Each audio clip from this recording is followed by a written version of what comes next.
brought to you by Agilus Diagnostics. Health test की बात आती है तो मैं भरोसा करता हूँ India's largest diagnostics company Agilus diagnostics. खुद को टेस्ट करते रहो। 4 दिन की चांदनी होती तब भी कोई बात थी, यहाँ तो चांदनी एक दिन भी नहीं टिक पाई कह सकते हैं, और वो भी नए चांद की चांदनी। चीन में नया साल शुरू हुआ, लूनर ईयर वहां होता है क्योंकि चांद से वो वहां का साल गिना जाता है, और नए साल की शुरुआत ही बड़ी खतरनाक हो गई है। चाइना के शेयर बाजार में पिछले 27 साल की सबसे बड़ी गिरावट देखने को मिली है, और कब? एक जबरदस्त ड्रीम रन के बाद, जहां ये माना जा रहा था कि अब तो सब कुछ बदलने वाला है, दुनिया भर का पैसा चीन में जाएगा, भारत का पैसा भी चीन में जाएगा।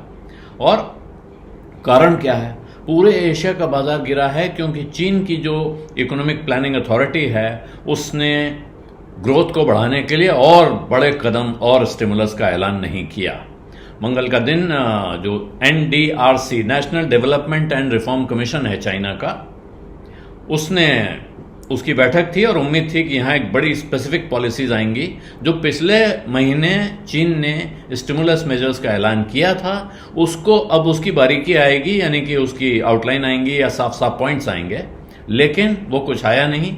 उन्होंने सिर्फ जो पिछले ऐलान थे उन्हीं को एक बार समरी के तौर पे दोहरा दिया और अपनी इकोनॉमिक सिचुएशन पे अपनी कमेंट्री दे दी कि देश के हालात क्या चल रहे हैं। तो एक तरह का तबसरा, लेकिन उस तबसरे से काम चला नहीं।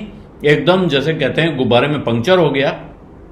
जो बाजार में इससे पहले उम्मीद में रैली आई थी वो पूरी एक साथ फुस हो गई, और शेंजन कंपोजिट इंडेक्स जो चाइना का शंघाई बाजार का इंडेक्स है 8.2%, जो कि 1997 की मई के बाद की सबसे बड़ी एक दिन की गिरावट है। यह जबरदस्त गिरावट वहां देखने को मिली, जबकि शंघाई स्टॉक एक्सचेंज में 6.6% की गिरावट आई, और उनका जो बेंचमार्क है CSI 300 वो 7.1% गिरा है। जबकि एक हफ्ते की छुट्टी, गोल्डन वीक कहते हैं नए साल की छुट्टी को, उसके बाद बाजार खुला था। उधर हैंगसेंग में भी लगभग 1.5% की 1.4% की गिरावट आई।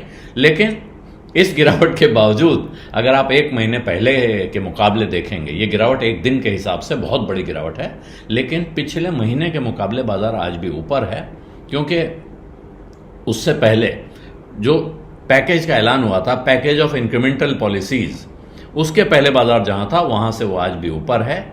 और इसलिए अभी बाजार में चल रहा है। अब एक नई खबर वहां सरकार की तरफ से आई है। स्टेट काउंसिल इंफॉर्मेशन ऑफिस ने कहा है कि हम एक प्रेस कॉन्फ्रेंस करेंगे शनिवार को, और जिसमें फाइनेंस मिनिस्टर लैन फुआन शामिल होंगे, यानी कि वो एड्रेस करेंगे। तो अब चीन के वित्त मंत्री की प्रेस कॉन्फ्रेंस पर नजर होगी, लेकिन फिलहाल बाजार खुश हुआ पड़ा है। और इसके साथ अब उन लोगों के सामने बड़ी दुविधा की स्थिति है, दुनिया भर के लोगों के सामने, जो पिछले हफ्ते तक चाइना पे ओवरवेट हो गए थे, लेकिन अब एक तरह से गंभीर दुविधा की स्थिति है कि यहां सेल करके निकलें या होल्ड करें, शनिवार की प्रेस कॉन्फ्रेंस का इंतजार करें, यानी कि एक पूरा हफ्ता और निकालें इंतजार में। और इस इंतजार का नतीजा अच्छा होगा नहीं होगा आज पता नहीं है, लेकिन जिस अंदाज में बिल्डअप किया जा रहा है, एक और हो सकता है इसके बाद, इस गिरावट के बाद एक और राहत की रैली देखने को मिल सकती है। लेकिन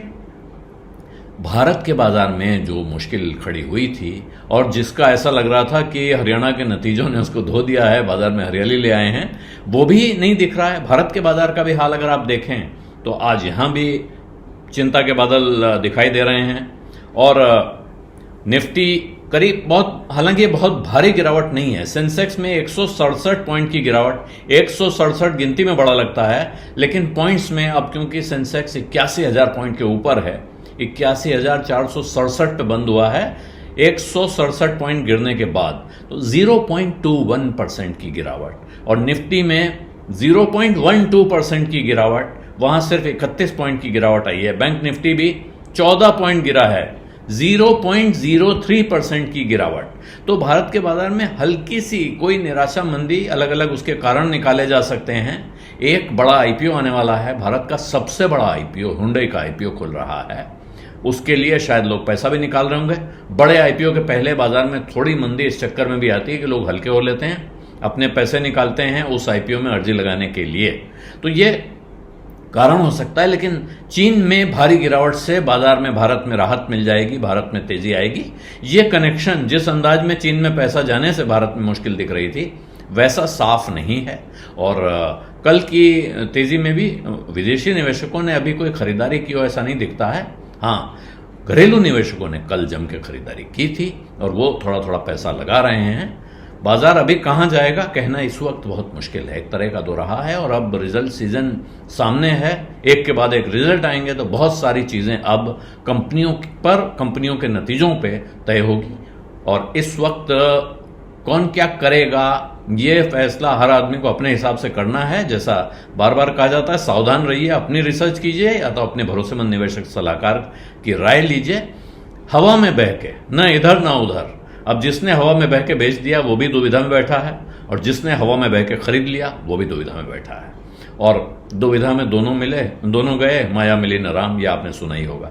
बीज अड्डा में आज इतना ही, विचार दीजिए, धन्यवाद, नमस्कार। बिस्तक आपके लिए लाया है प्रीमियम मेंबरशिप प्रोग्राम, जहां आपको मिलेंगे कई सारे फायदे, जिनमें मार्केट न्यूज़लेटर, लाइव चैट पर आपके सवालों के सबसे पहले जवाब, मार्केट आउटलुक, वीकेंड पर मार्केट स्कैन, एंकर्स के साथ चैट और भी बहुत कुछ। इस प्रीमियम सब्सक्रिप्शन में 3 तरह के प्लान्स हैं, सिल्वर, गोल्ड और प्लैटिनम, जिनकी शुरुआत मात्र 159 रुपए महीने से होती है। इससे जुड़ना भी बेहद आसान है। बिस्तक के YouTube चैनल पर जाएं, ज्वाइन बटन पर क्लिक करें और अपना प्लान सिलेक्ट करें। बस बन गए आप हमारे प्रीमियम मेंबर।